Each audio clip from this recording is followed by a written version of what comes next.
Girls Do Hack is presented by the Adler Planetarium, where you are, and also Teza Technologies, a really wonderful corporate partner of the Adlers.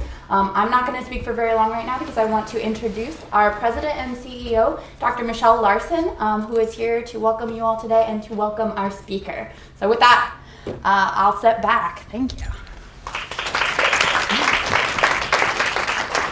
Thanks, Natalie. Welcome, everybody. We're so glad you could come out this morning. I hear it's going to snow, but not till tomorrow. So it's great that it held off so we can do Girls Do Hack.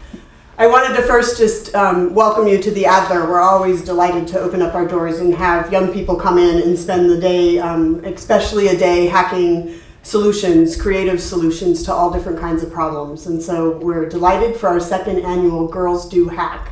I thought I'd tell you a little bit about my own hacking journey. I was hacking before it was even called that, right? Because this is a fairly new term to mean that you're approaching things in a creative way, trying to figure out how to problem solve.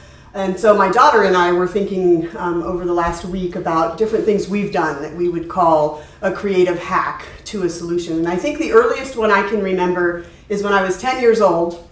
My family and I drove from Massachusetts to Alaska, where I was moving to. And we had to get our parakeet bird across the country. It was a month-long drive. And so the kids in my family were given the task of figuring out how to build a box for the bird's cage to ride in, a travel box, so that at night he could get put in there, his cage could slip down in there, and he could sleep and be quiet. Because if any of you have a bird, you know if it gets dark, then they go to sleep when it's dark. So that was the first hack that I ever did. Later on, my hacking skills came to teach me to program what a star does on the inside, because we'll never be able to get to the inside of a star. So I learned how to program and model what's happening inside a star. So that's a little bit of my hacking journey, and it can all start at a very simple place like a cardboard box, travel box for your bird. Kate's memories were when she's 8, and her first hack was helping mom try to clean my hair dryer, which wasn't working because you know how the back of the hair dryer all gets full of lint. And some crazy company designed my hair dryer such that that back piece doesn't come off. And so I thought, what is going on with that? But she figured it out with a toothpick and a vacuum cleaner. And so with a toothpick and a vacuum cleaner, Kate hacked her first solution on my hair dryer, and I think the world's the limit in terms of what will be her next and her next and her next. So we thought it'd be fun just to share with you that today may be your first or your second Girls Do Hack at the Adler, but the sky's the limit because you're going to learn a lot of great skills today, and we're so delighted to have you here to learn those skills with us.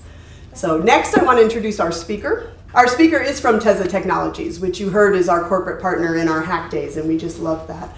And that is Isha Samani. So Isha, we're delighted to have you here today. She's a platform engineer at Teza and studied electronics and communication engineering during her undergraduate work, which was done in India at IIT Roorkee. Although she studied electronics, she chose to pursue a graduate degree, a master's degree in computer science. Perhaps she likes programming computers as much as I do. And that was at the University of Oregon. She was attracted to computer science because of the fast-paced world of software development. It is a world that is always changing. She spent a couple of years, and I'm very jealous about this, at MIT's very cool interdisciplinary tech and design lab called the Media Lab. So if you have an opportunity to Google on a computer Media Lab at MIT, go look up some of the neat stuff they do. So I'm sure that was a wonderful time. Since Isha's joined the workforce, she's found interesting projects at small companies where she tries every day to use computers to solve the problems around her. While she was in school, she also dabbled as an amateur actress, and in her free time, she's now taken up by her family, and I didn't get to meet him this morning, but I understand she has a marvelously adorable 10-month-old. So Isha, welcome, and thank you for speaking to us this morning.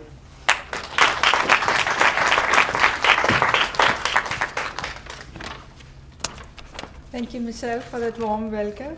And I'm thrilled to welcome all of you to Girls Do Hack today on behalf of Teza Technologies.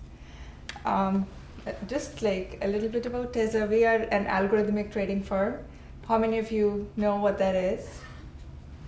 Very cool. So yeah, I'm sure you understand it's a place where we use computers and we use software to trade in the stock market. It's very exciting, and if you catch me afterwards, I will be happy to tell you more about that and about the Media Lab at MIT or any other question that you might have about things that I can answer.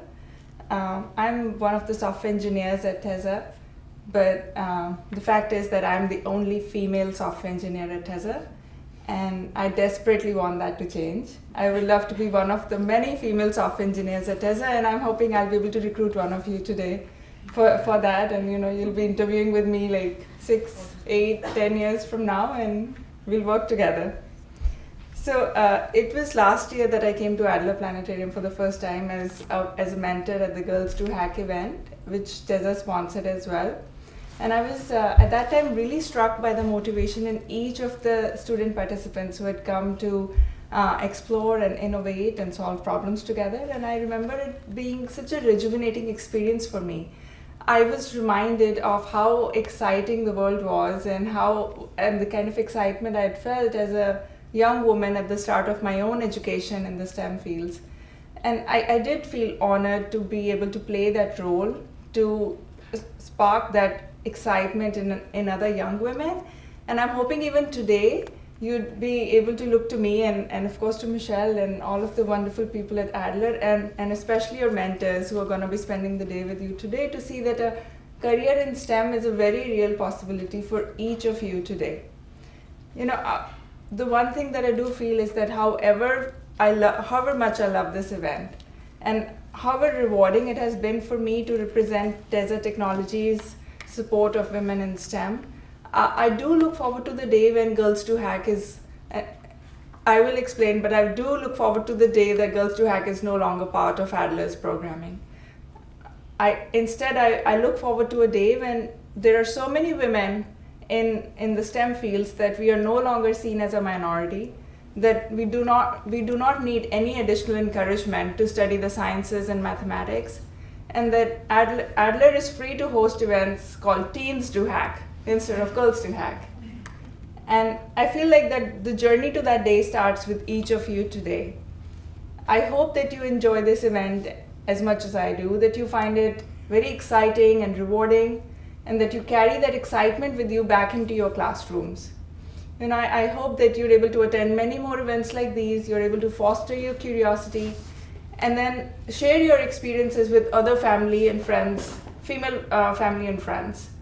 And just continue to stay motivated and continue to work hard and then pursue higher education and a career in science and technology, in engineering and mathematics. And very soon you will join me as a female STEM professional, maybe even at Teza. So for today, I hope you have fun and make friends and ask your mentors as many questions as you can. And I'll be around if you want to come talk to me. I'll be more than happy to talk to you. Thank you so much.